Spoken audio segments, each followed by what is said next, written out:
Okay, if people would like to come in and have a seat, and we'll get started. And Mike.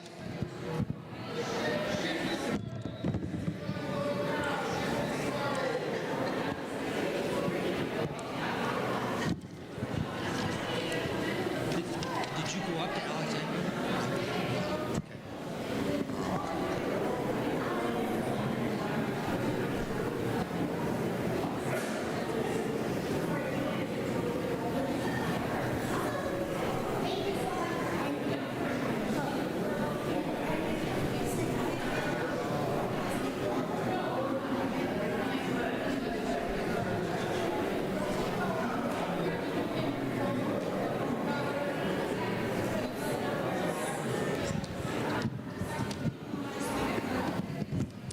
Well, good morning, everyone. We're going to get started just to honor your time.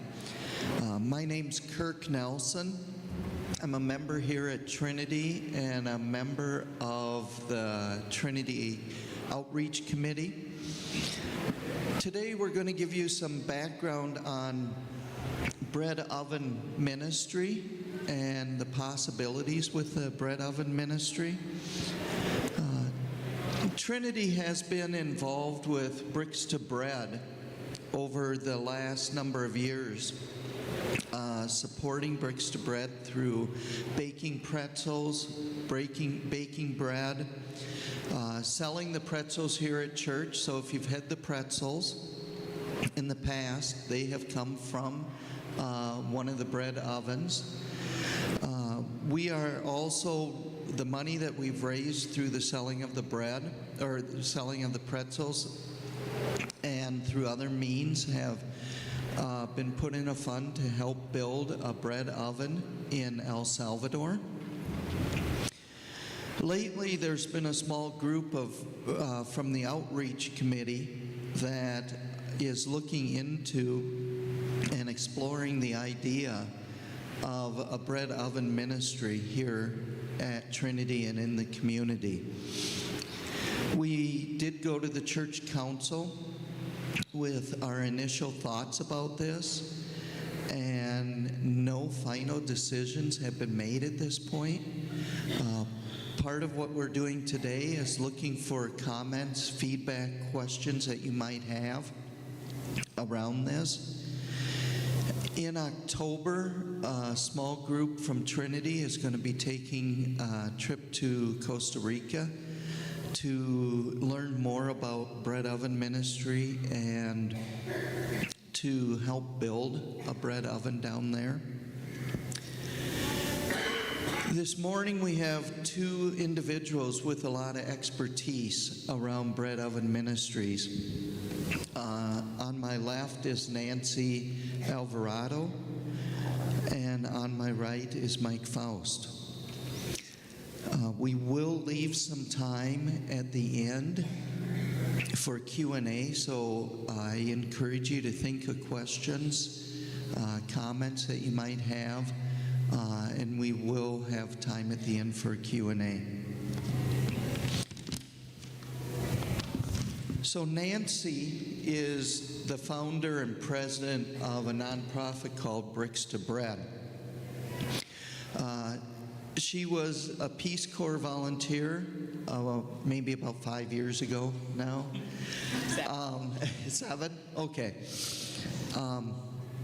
She's has lifelong professional experience in organizational leadership, and she has a real passion for social change. In 2012, after a friend of hers took a class up in Grand Marais around learning how to build a brick oven, she decided to take the class also. And after that, she enlisted family and friends to raise some money, and they went down, she and 5 other people went down to Costa Rica, or 5 other families went to Costa Rica and built a brick oven down there, which was the first oven in this journey of hers. after that, she realized the potential. Boss, Oh. Christina. Christina is that very first oven recipient. She's came to the service with us this morning, and she is our matriarch, and definitely the reason why we're still here today, to have seen her shine and to see her have the glorious benefit of what bread can do and bring into the community. So she's really why we do everything that we do. So. Welcome, Christina. After that, Nancy realized the possibilities of potential and actually created the Bricks to Bread nonprofit. Mike is a retired engineer and business manager from 3M with upper 30s years of experience at 3M. Mike and his wife, Marcia, have been members of White Bear Lake United Methodist Church for over 35 years. Mike has a passion for brick ovens and has come up with designs for 3 different size ovens and has helped a number of churches and organizations build brick ovens around Minnesota and Wisconsin in the upper Midwest. When not building or working on brick ovens, Mike has a passion for restoring older sports cars, woodworking, home improvement, and traveling. At this point, I'm going to hand it over to Nancy, and then we'll have Mike talk a little bit, share a little bit after Nancy. Well, thank you all for having me here. And one also very important point is Mike and I met 10 some years ago because we were thinking about building brick ovens, and every one of the brick ovens that we build still has Mike's mark in it because we still use the arch frames. He's built us 3, 4. Shh, I don't. I bring them in. Anyways, so know that this truly is about community. It's truly about sharing our gifts and our passions and spreading it really throughout the world. So it's great to be here next to Mike. He's a great asset to the Brick Oven Ministry, not only in Minnesota, but in other states. So it's great to be with you. Many of you know Bricks to Bread.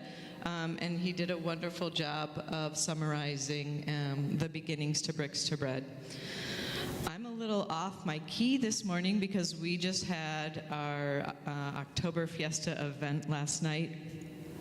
I think we went to bed around midnight, and it was a beautiful way and demonstration of what a oven can do to a community and the impact that it can have in not only bringing community together, but inviting friends from other communities to come and share in these brick ovens.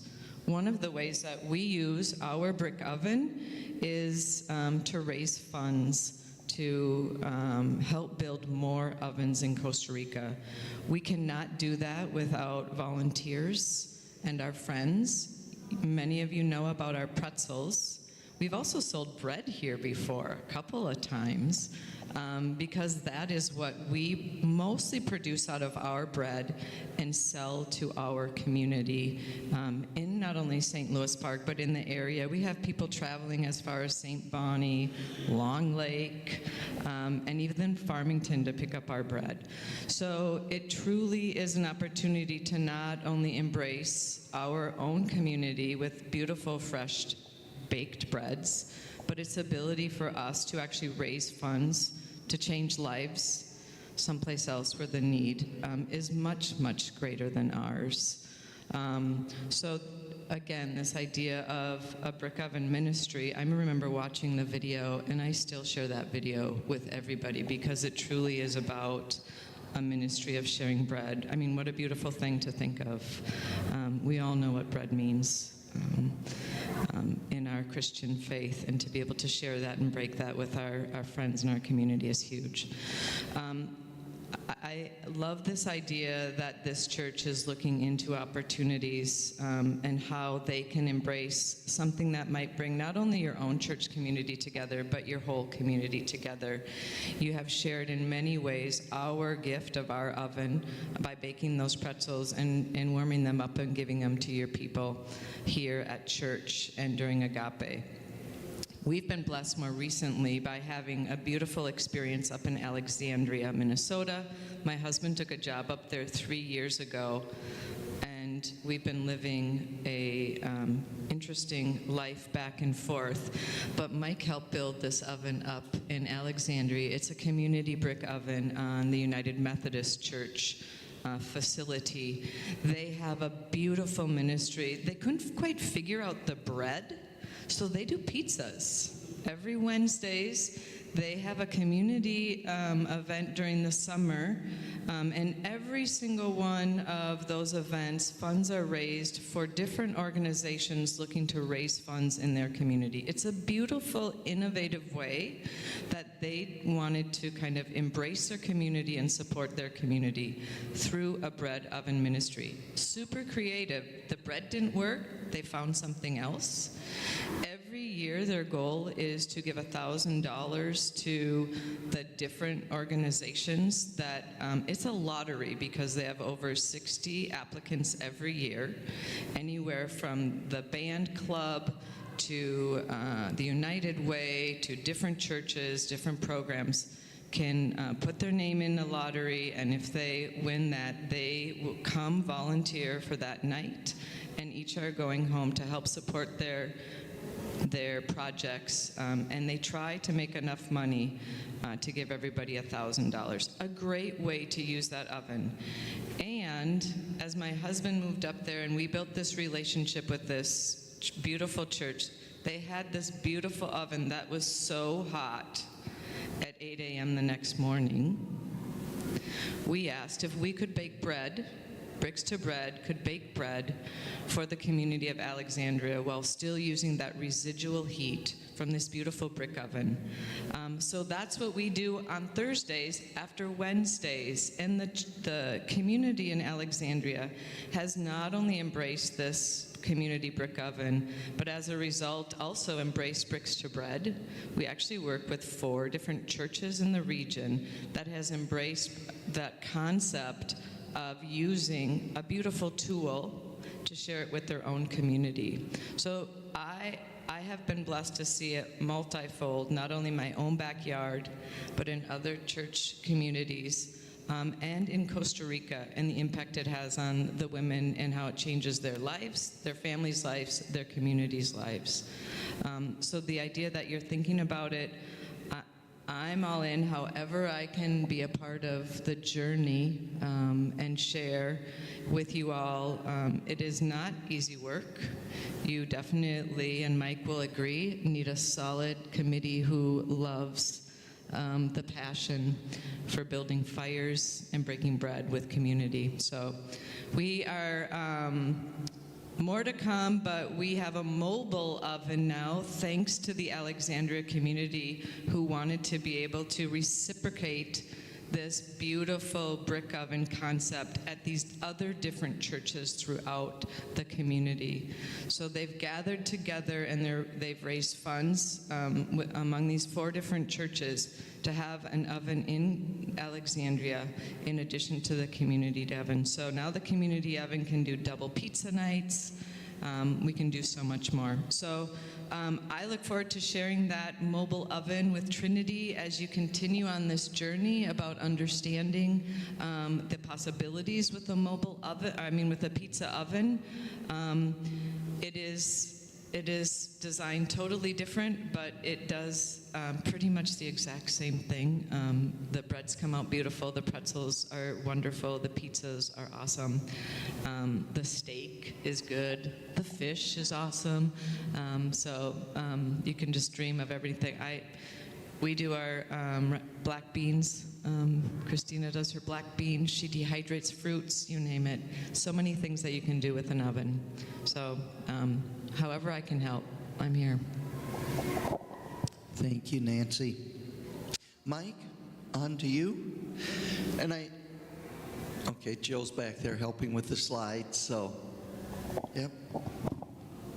So I posed this question in my mind because I think it might be a question in your mind. Why have 20 churches and other organizations, neighborhood organizations, built wood-fired ovens? Click on the next slide. I'll nod my microphone when I need to switch. All the churches, and I think the same goes for Trinity here, they all had the same objective. They were looking for a unique way to connect with people and support needs in their community.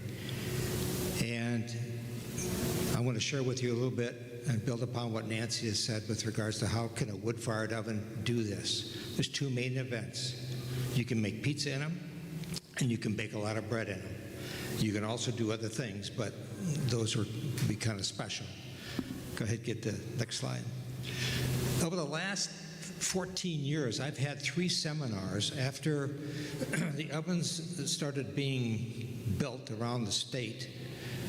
I've invited churches back to our church to share what works and what doesn't work. And we've had 3 of these seminars, and it's helpful for all the churches to be not isolated and to learn from all the other churches that have ovens to determine their use of their ovens as they move forward. This is a list of things. I'm not going to go through them in detail, but I've broken them down from 2 perspectives. One, how can the oven be used from an outward perspective of the church? And a couple of examples is the Hamlin Church has family pizza and movie night outside on the front lawn, and they advertise to the neighborhood in their area right by Hamlin University. And it's a big event for them. They have a big screen they can put up out on the yard, and they serve pizza, no charge, and people bring their blankets, and the kids watch usually a kid-oriented movie, which is lots of fun. Other churches bake bread and use it for local support and needs in their community. We call it baking with a purpose. So in our church, we'll bake 150 loaves of bread, and it's designated to be used for the local food shelf or some other local need in our community in the White Bear Lake area. And we used to advertise it, but we don't have to anymore because the congregation, at the end of the service, they all go home with a couple loaves of bread and make a donation. Raises upwards of $600 to $700 each time we do that. And so the congregation is involved with that and feel really good about that. The other is an inward focus. How can the oven be used, if you click on the next one, for things to be used by the congregation? A good example is one I like, and it's called Love Thy Neighbor. Imagine after this church service that just ended a few minutes ago, there was a whole row of baked bread in the back in bags that was baked either that morning or the day before. And all of you as members of this church would be asked, if you know of somebody that's having a tough time, they're sick, a loved one is sick, they just lost their job, take a loaf of bread, stop on your way home, and just say, we're thinking about you. Here's a loaf of bread baked in our oven, and we just care about you. There's never a loaf of bread left when people leave the church. Another one, which has been kind of fun, is date night. You organize all your young couples, have a babysitter for the kids, and the couples come in, and they don't have to be married, I guess. You can have people that are dating, and they make pizza, and they get to know one another, and it's just a fun event that you can do from an internal standpoint as far as how you use that oven. Click on the next one. Nancy talked about Alexandria. This is their oven. It's a beautiful oven. One thing to note is that they don't call it the Alexandria United Methodist Church Oven. They call it the Alexandria Community Oven. Flip to the next one.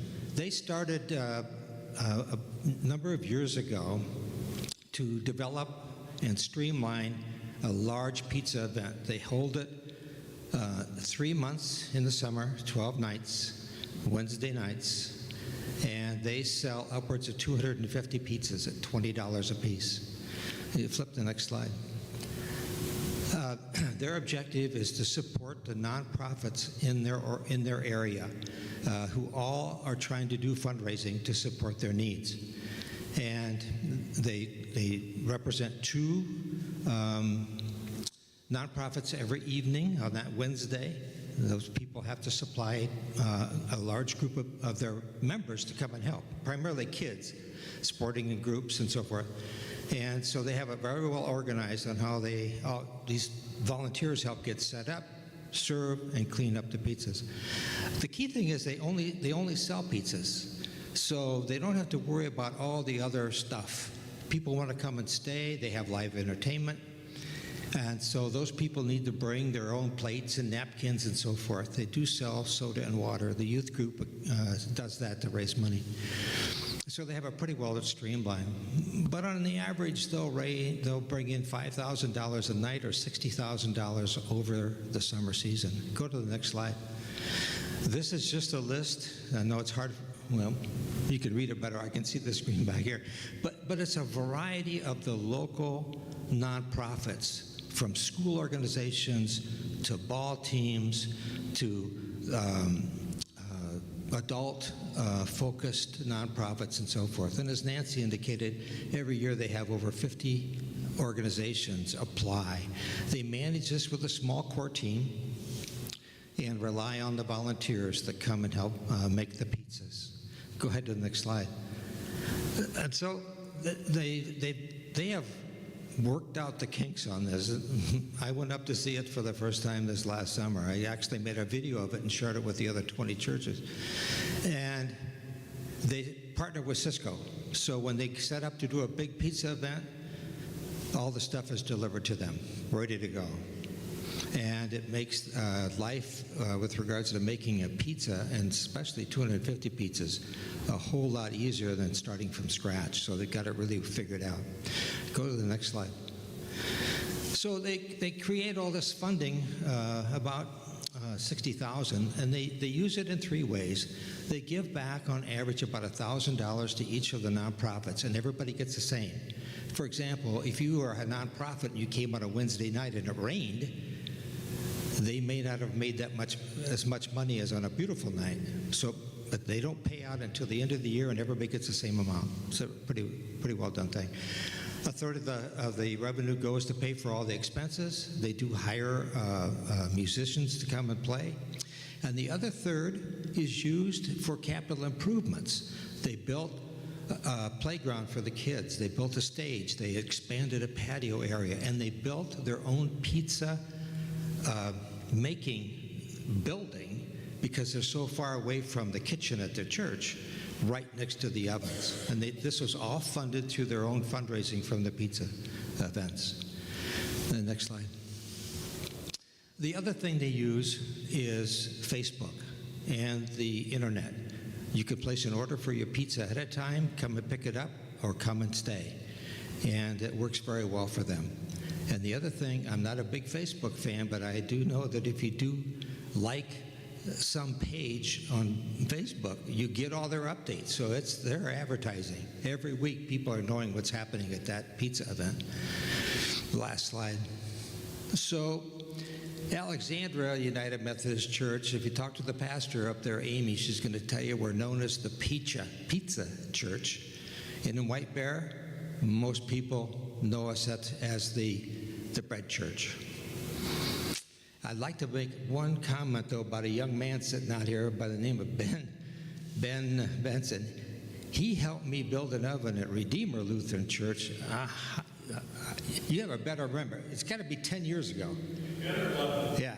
So we have an expert right here in your congregation that has a little background in building wood-fired ovens. So With that, I'll turn it back over. Thank you. At this point, if there's any questions, comments, thoughts?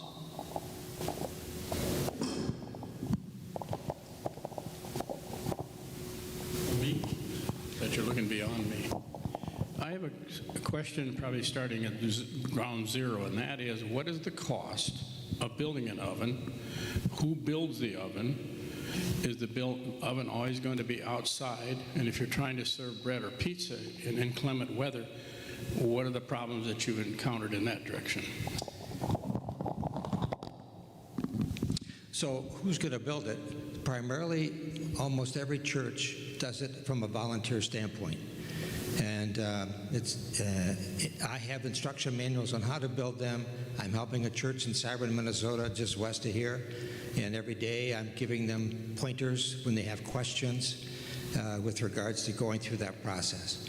You can talk to Ben. They're not difficult to build. The one we built was unique. It was on a steel frame. But I have lots of resources to help anybody that's handy can build one of these ovens. The cost, it varies on the size. I would assume you might build the large size oven. It's going to be in the range of around material cost, probably around $8,000 to $9,000 for the material cost. The other benefit you can maybe tap into is go around to local suppliers. A lot of churches do this, and a lot of people, a lot of suppliers will donate materials to be part of this structure that's going to support the community. Can I add to that? Yeah. And plus, you have one expert in your community. You'll have 7 more that are going down to Costa Rica to build an oven. You have me right down the street to help support you in that process of building it. And even that process of building it together is about bringing people together and building community. It's a great way to kind of bring that up and forward and know that you built it with your own hands. Nope. Hold on. Ron? What makes a brick oven unique for baking bread? Well, you have for bread bakers, they like to have the intense heat with the ability to create a crust. And I should hand this to the expert. But you get a different type of artisan bread that comes out of a brick oven. When you put that moist bread dough in and you seal it up, there's no fire in the oven when you make bread. There is the steam that's produced that creates the crispy crust that then locks in the moisture within the bread as it continues to bake.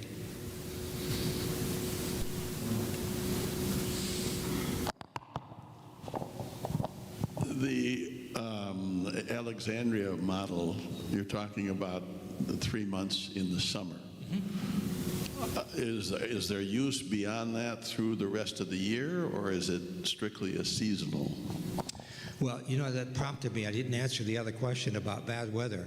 Most of the ovens have a roof that hangs over the top of where the people who are baking are at.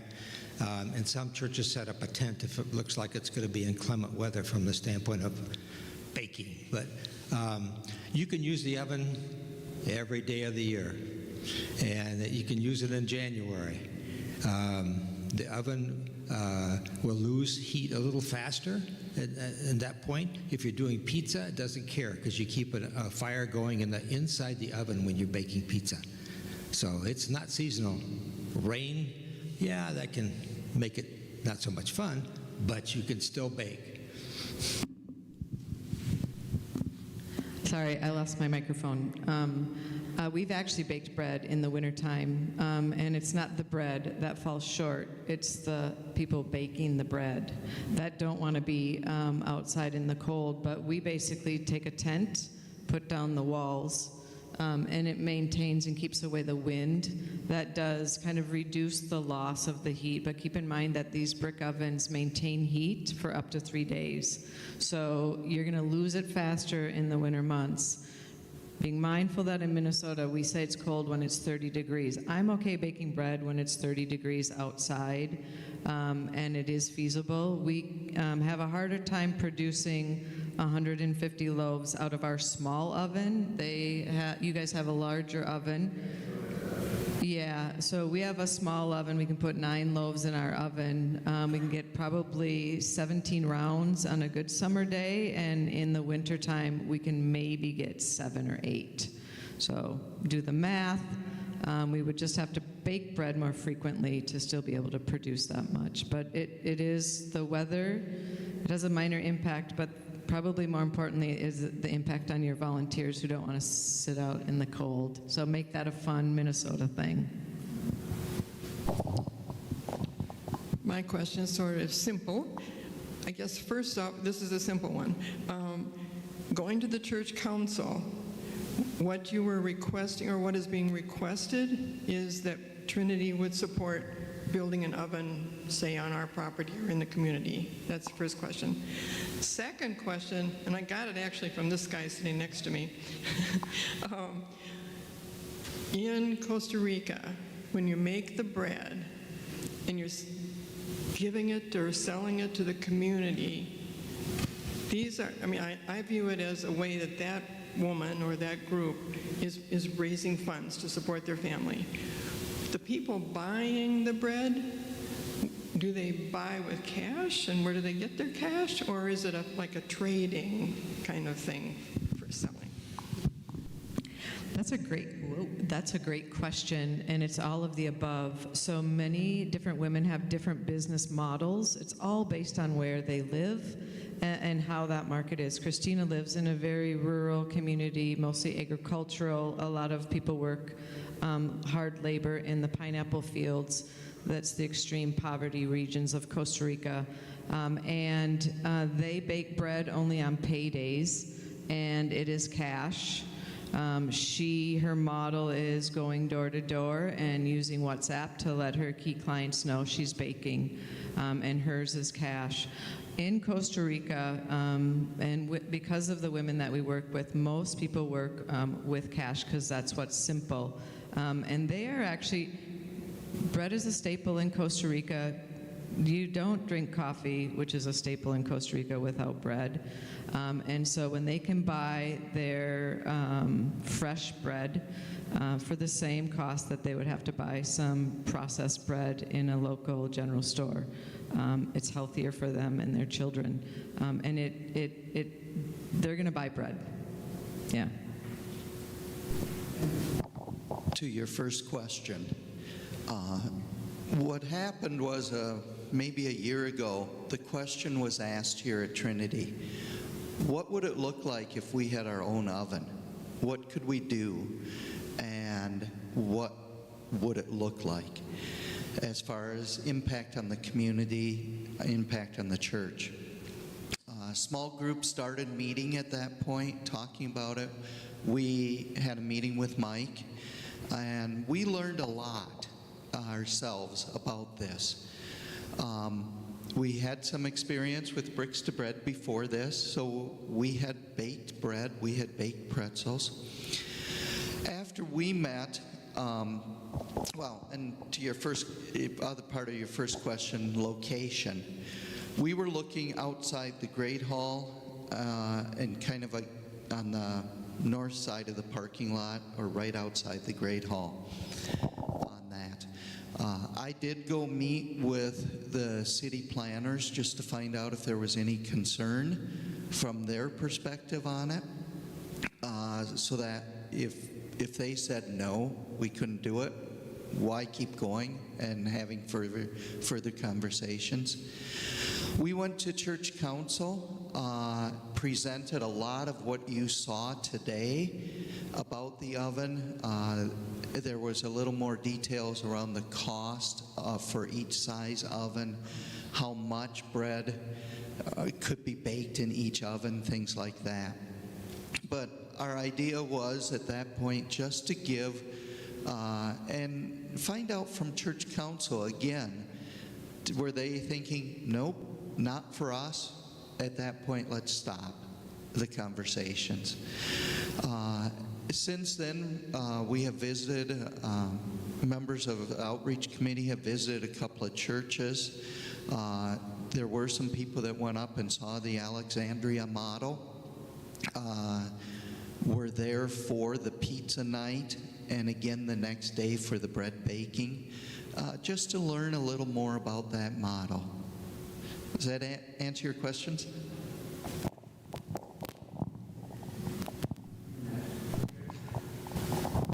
I don't have a question. I'm just building on what was just said. The alternative to the council not saying no was not saying yes. Okay, we haven't said yes to anything yet. So I just want to make sure that that's clear. That this hasn't gone further than you think that it has yet. Just that the question of the council was, is this not even something we want to pursue? Then let's stop now so that we don't keep having running after something that and getting information for something that isn't going to be in the end something that we do. So the council said no, find out more information. And so that's what's been happening. I just wanted to make sure that the other side of not saying no was just saying keep finding more information, but nobody's missed anything yet. And I think that's just an important distinction to make. Thank you. Just share a little bit more. So yes, we're still just exploring, learning. We'd love to hear from you guys too, your ideas, questions. This is why we're having this shift, is to hear from you. The other night I did have some conversations with local church, St. George, some of the key people, just to see their interest in it. I will have more deeper conversations, and also Community Ed, our local school. They just said, if we were to explore this idea, is this something you see as an interest in your community using? St. George already said, I'm in. I mean, not to say that we're continuing, but they were very interested in the idea of us exploring it. I think they would be very interested in use.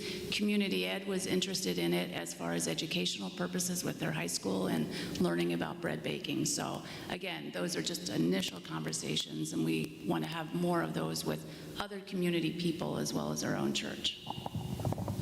Ben, you had a question? Yeah, my focus, I've been to El Salvador 3 times. How do you identify your people in Costa Rica where you're built? Our focus has been very much Lutheran church, but church-based, or is it, how do you identify the people? Because I love the idea of putting a bread oven in Costa Rica, because I know how community impact some of these activities are. So how do you identify your people and so forth? We actually have wonderful partnerships with about 3-4 organizations within the country of Costa Rica.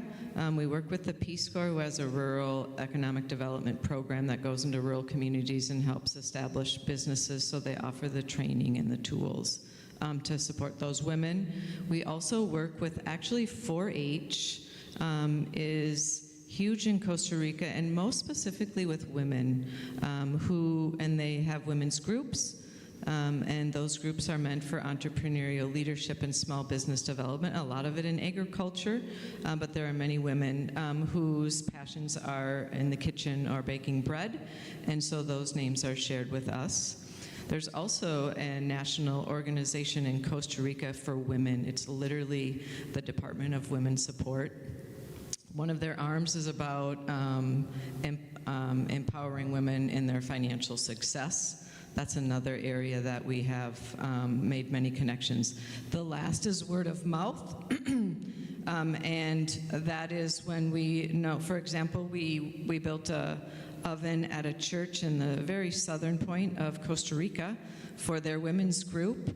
And about 2 months after that, we received a call from a priest in Panama who knew this same gentleman and shared the joy of having received an oven for his women in his community. And that gentleman reached out to us about the possibilities of building for his community in Panama. So those 3 are usually our core, is word of mouth, the Peace Corps, INAMU, and 4-H.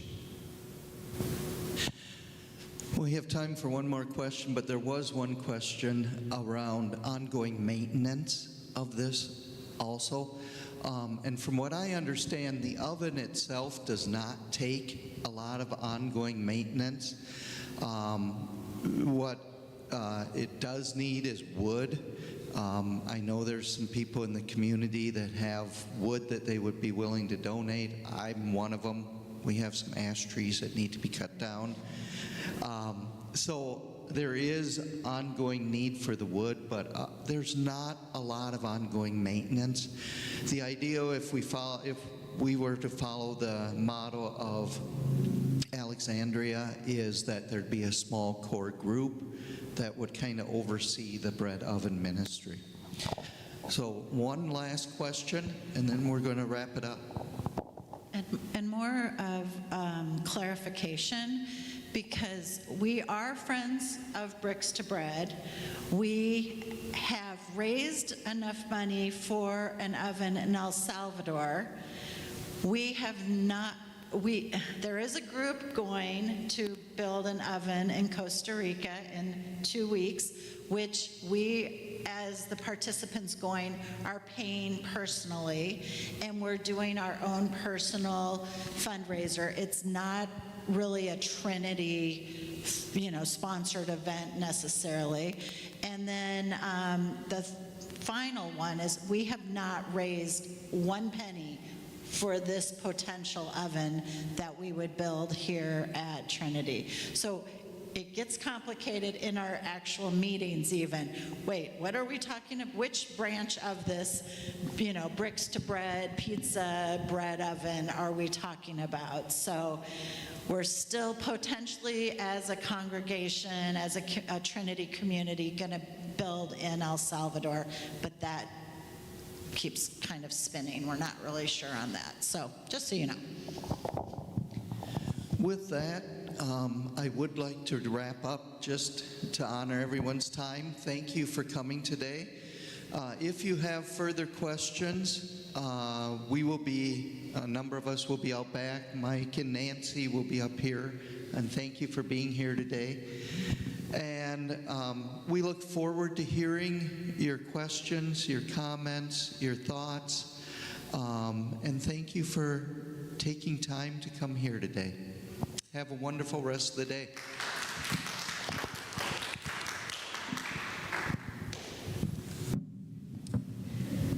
Thank you. Be careful when you get down. Use your water right here.